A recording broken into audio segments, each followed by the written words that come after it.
effectivement, hein, c'est la procédure normale dans le cas où il y a ce type d'attaque et qu'un individu a été interpellé, puisque les enquêteurs, grâce à ces perquisitions, vont en fait tenter d'en savoir plus sur le profil, sur les motivations de cet homme. On peut même imaginer que certains membres de son entourage vont être interpellés et interrogés par les enquêteurs pour savoir notamment si cet homme a prémédité son geste, s'il avait informé certaines personnes de son désir de passer à l'acte ou s'il a été aidé de complices. Pour l'instant, donc, il y a eu plusieurs perquisitions dans les Yvelines, où est originaire l'auteur présumé de l'attaque de Levallois-Perret, et une perquisition au domicile de ce suspect à Bezons, en ce moment même où un dispositif policier important a été déployé. Alors Marie, est-ce qu'on en sait un peu plus désormais sur l'identité de ce suspect ?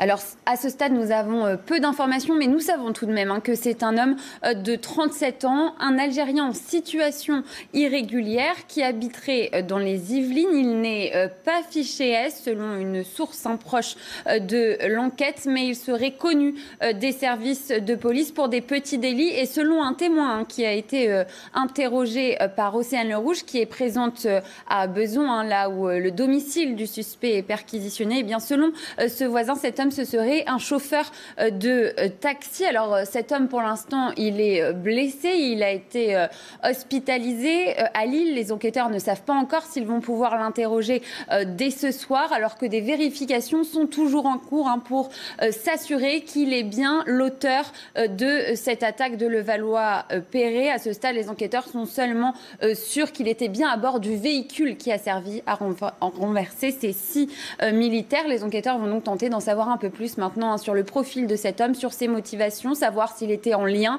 avec l'État islamique et s'il a bénéficié de l'aide de complices.